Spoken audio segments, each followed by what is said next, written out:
coating allows this disk to store magnetic information, read and write PC data to and from it.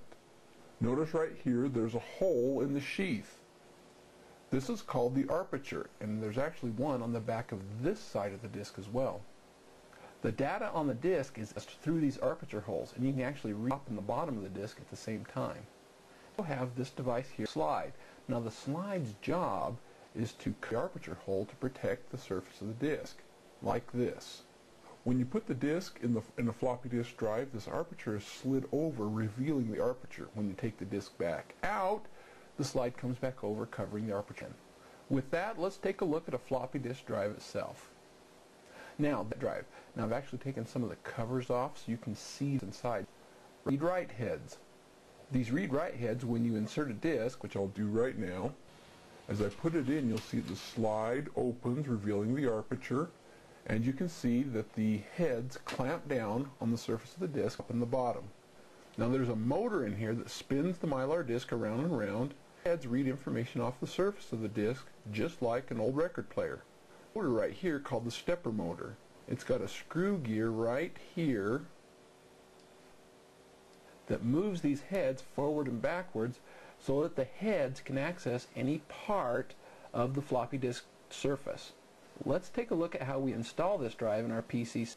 The first thing we need to do is to install the drive inside of one of these bays in our case. To do this, you're going to go 4 fine screws, which should have come with your PC case or with your floppy disk drive. Now in this case, these top 2 bays here are designed for floppy disk drives. They have an opening in the front of the case so you can get at the front of the drive. So the first thing I need to do is to remove the slot cover from the front of the and then slide in like this. And what you want to do is put your hand on the front of the case here and feel the front of the floppy drive coming through, and then push the drive back and forth until the front of the floppy disk flush with the front of the case. Once you get the alignment right, then just start 2 screws like this. This will secure the floppy drive into the case itself, and then tighten the screws down and start 2 screws in the back side of the case and tighten them down as well. Alright, with our drive mounted in the bay, the next thing we need to do is connect power to it.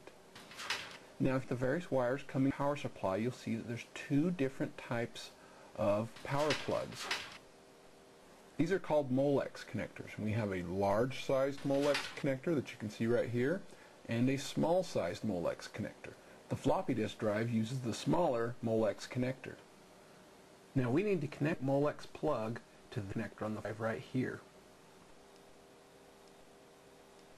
So I bring my plug up and I put right here. Now there's a key on the bottom plug, and this prevents you from plugging this plug-in upside down and go. It's keyed so you can't put this on backwards. So make sure you got it way. If it won't go on, it's a pretty good indication you're putting it on the wrong way. And slide the connector on. Alright, now this drive has power. Now what we need to do is connect our drive to the motherboard.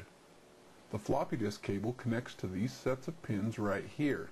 Now on the surface that looks fairly straightforward. However, you do need to be concerned about 2 issues. The first one, now if you take a look at the floppy disk ribbon cable, you'll notice that there's a stripe over here on this particular wire.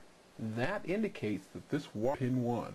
What you need to do is match up the pin 1 wire on this connector with the pin 1 connector on the floppy disk drive itself. And the problem here is the fact that most floppy disks are notoriously bad at labeling the pin 1 connector disk drives. So how do you figure out when is pin 1? Well, first of all, documentation. If you don't have your documentation, then take a look on the drive itself. Some floppy disk drive manufacturers will put a little 1 to indicate which of these pins is pin 1. Now this particular floppy disk drive, fortunately, has a little 1 imprinted right here that tells me that this pin is the pin 1 connector. Now if you don't have documentation and pin 1's not clear on the drive, then there's a rule of thumb that I've used over the years and it's never failed me.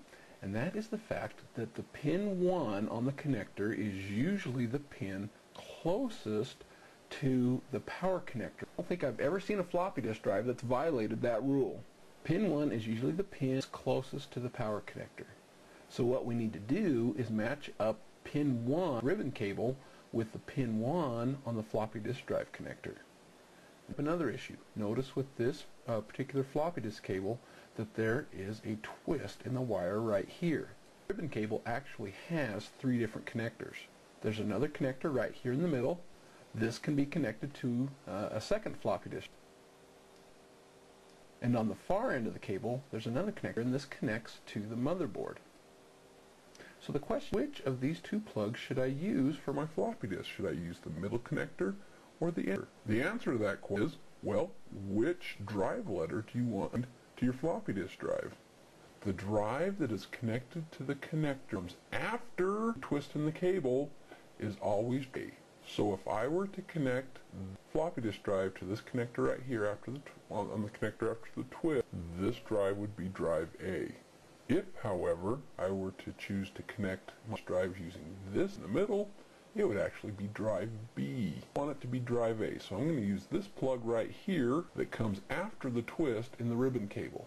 So I'm going to turn it this way, putting up my red wire with pin 1, and carefully put it on. Now, if 2 things will happen, either the system won't boot it or the floppy disk drive light on the 5 will stay on all the time. If you see any of those conditions, you got the cable backwards. Okay, with that, we now need to ribbon cable to the motherboard. Now this connector right here on the motherboard is our floppy disk connector. How do I know that that's the floppy disk connector?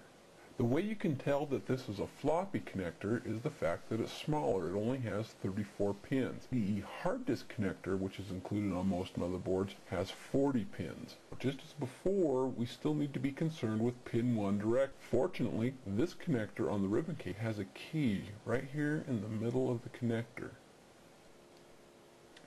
And if you notice down here, there's also a corresponding in the plug. So I'm going to turn the cable like this so the key matches up with the slot. Okay, we're all connected. However, there's still one more thing we need to do before floppy drive can work, and that is configure our CMOS BIOS with the particular type of floppy drive that's installed. We're not going to work right now, we're going to do that later on.